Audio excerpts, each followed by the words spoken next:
All right, everybody. Hello, Dependent Fanatic here. It is Friday night. I have to work tomorrow, so I'm going to keep this short and sweet as possible. We're talking Big Ten schedules for 2025, so this is going to be a longer video. Who has the hardest schedules going into 2025 and who has the easiest? There's a couple of different ways to look at it. First of all, I know that teams are going to get better and worse from year to year. For instance, I think Illinois and Indiana and others stepped up last year in the Big Ten. Can they stay there? And, so their records from last year for teams that play them will bolster their record, but it depends on if they can stay pretty good. And then Michigan stepped down from last year, so variance happens. Will they bounce back to where they rightfully should be? Let's see. But I believe that Michigan will reload, and I'm not sure about Indiana and Illinois staying in the top of the Big Ten. This schedule video is solely based off last year's results. I want to make that clear. First, I'm going to give you every Big Ten team's schedule rank within the Big Ten and how each opponent did on each team's schedule. So it will all be totaled up, and I will have a record and percentage for each team's schedule. Now, this pertains to who they play this year and how they did last year. Okay, so bear with me. I will involve non-conference opponents' records, which is not part of their percentage, because it means nothing for the Big Ten teams unless there is a tiebreaker scenario in the conference in which the best overall record is a factor, and then ranking could be a factor. So if you beat somebody outside of the conference, or if you lost to somebody outside of the conference, that's the only time it comes into play. But it affects playoff ability. It affects your at-large ability in the playoff going forward. Big 12 schedules from easiest to hardest are as follows. And the easiest is yours truly, Michigan's. Their opponents this year went 53-62 last year. Their Big Ten opponents in totality, a 46% win percentage. Only 3 teams in the Big Ten that Michigan plays had a winning record last year: Nebraska, USC, and Ohio State. Michigan is at Oklahoma in week 2, but they went 6-7 last year. New Mexico and CMU are in the non-con as well, which isn't intimidating either. So that is by far the easiest schedule in the Big Ten after having one of the hardest schedules last season. The second easiest schedule belongs to Illinois. Their opponents in the Big Ten this year went 59-67 last season, 47%. So I guess, they're not by far, but after that it picks up. Illinois only has 4 winning Big Ten teams on their schedule from last year: Indiana, USC, Ohio State, and Rutgers.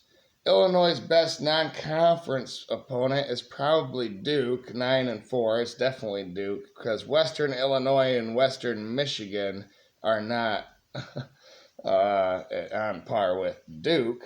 So there is Illinois' easy schedule. The third easiest schedule, Nebraska.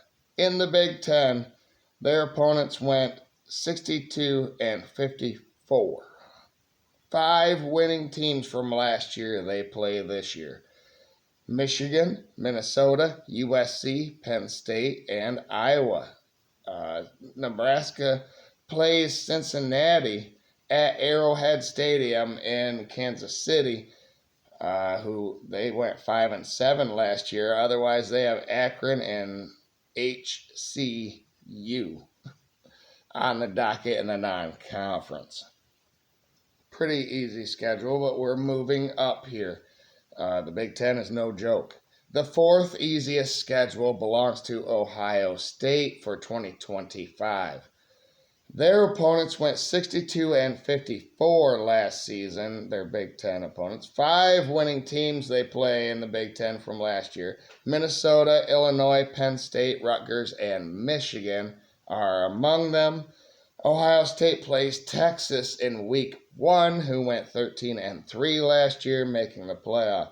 Grambling and Ohio are the other 2 for them in the non-conference. 5th easiest schedule in the Big Ten, USC. Their opponents went 61 and 53 last year. 5 winning teams, Illinois, Michigan, Iowa, Nebraska, and Oregon. They will play those 5. USC also plays Notre Dame and South Bend this year. They play them every year, of course. But they also have Missouri State and Georgia Southern. So them should be wins for USC. Now, Indiana has the 6th easiest schedule. Their opponents went 63 and 53 last year.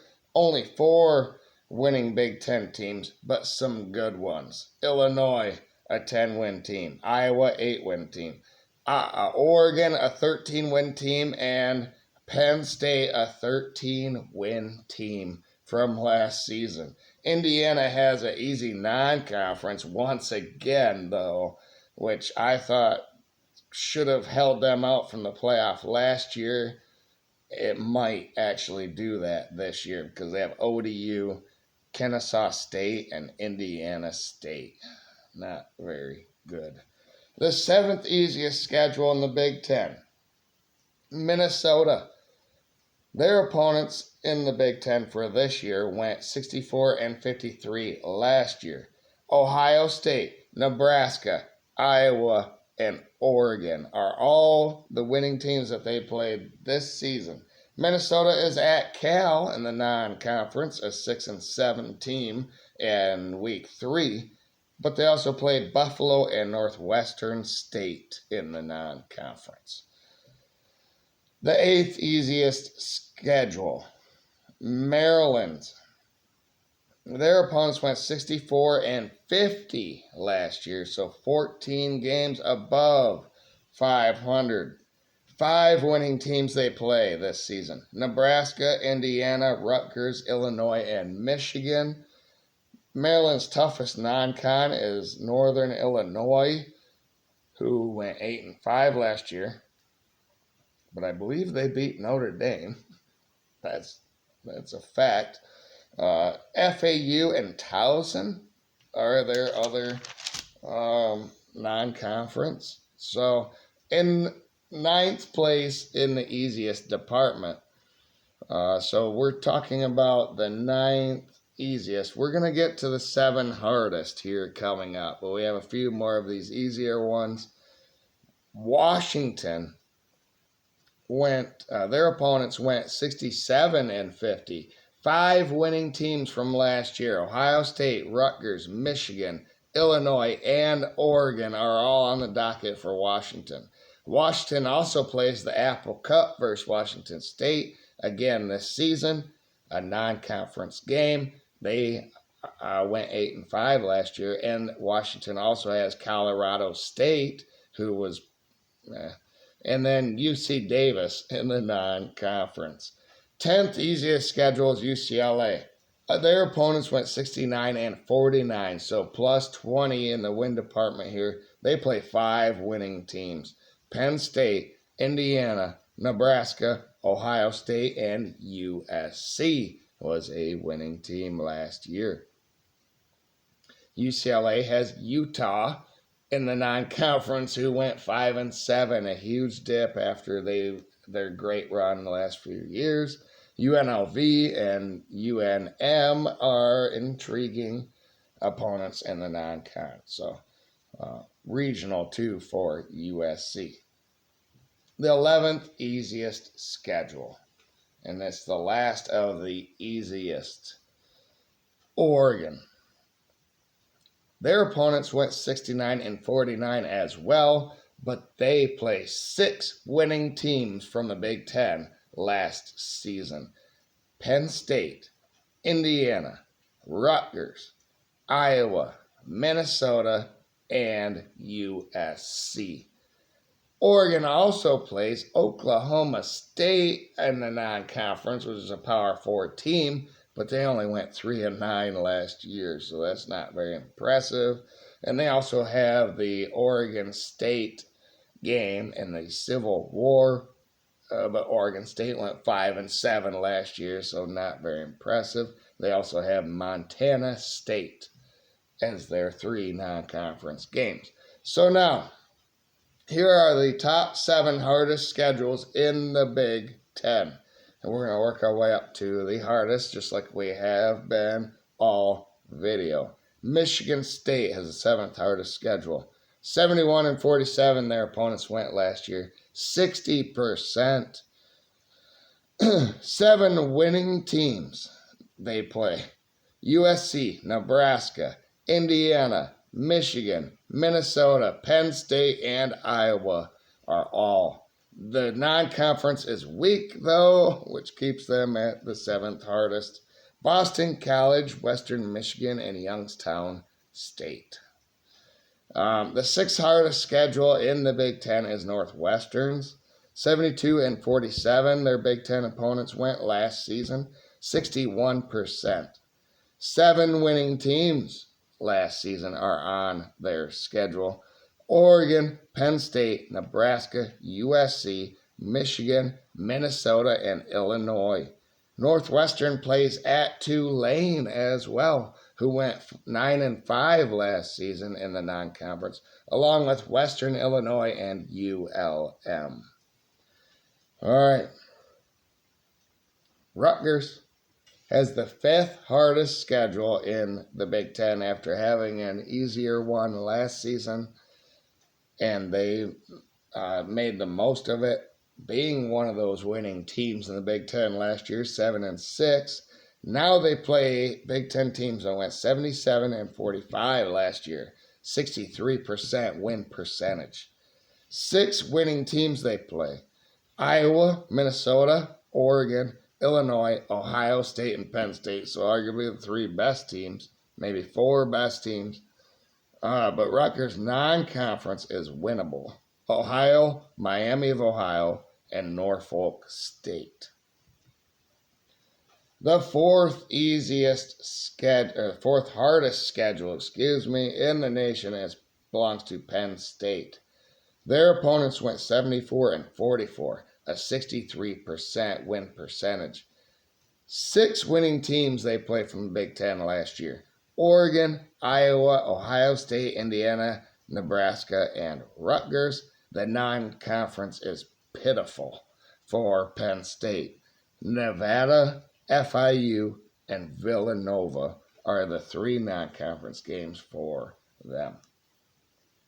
The 4th hardest schedule, or the 3rd hardest schedule in the Big Ten belongs to Purdue. Another team that went 1-11 last year. Now they get congratulated for that 1-11 season with the 3rd hardest schedule in the Big Ten. See, I am a firm believer in Mark Rogers' equality of schedules. He's had many videos going over it and how you can do that, based off last year. Purdue does not deserve this schedule. Their opponents went 75-44 last year, 63%. 7 winning teams they play. USC, Illinois, Minnesota, Rutgers, Michigan, Ohio State, and Indiana. Purdue also plays Notre Dame, who went 14-2 last year. They play them in week 4, along with Ball State and Southern Illinois. So that's pretty damn tough. And then the second hardest schedule in the Big Ten belongs to Iowa. Their opponents went 76-43 last year, a 64% winning percentage. 7 winning teams they play as well: Rutgers, Indiana, Penn State, Minnesota, Oregon, USC, and Nebraska. Iowa also plays at Iowa State this year in the Cyhawk battle. They went 11-3 last year. Also, they have Albany and Massachusetts in the non-conference. So nobody really plays 2 non-con games because the Big Ten has 9 conference games every season. And we'll talk about the SEC here coming up. But the hardest schedule in the Big Ten going into 2025 belongs to, you guessed it, the only one not mentioned, Wisconsin. Wisconsin's Big Ten opponents this year went 82-38 last season, a 68% win percentage. They also play 7 winning Big Ten teams: Michigan, Iowa, Ohio State, Oregon, Indiana, Illinois, and Minnesota. Wisconsin also plays at Alabama, who went 9-4 last year in the non-conference, along with Miami of Ohio and Middle Tennessee. So there you go. That's the hardest schedule in the Big Ten. What do you guys think? Which one's the hardest on paper for you? Let me know in the comments below. We'll talk about SEC schedules here soon. Might take me a week or more. It took me a little bit to get this together. So, but one notable factor is that the Big Ten plays 9 conference games and the SEC only plays 8 conference games. So does their non-conference make up for their 8 conference games? Stay tuned. Thank you for watching, everybody. Have a great day out there. Like, share, subscribe, and all that. But go blue, baby. Easiest schedule in the nation, or in the Big Ten. And it sets up home and away too. Home away for the most part until the end after a bye week. And that's another thing. In these schedules, there are 2 bye weeks again for every team because of the way the calendar sets up going into 2025. So there you go. 2 bye weeks for everybody. Thank you, everybody. Have a great day and go blue.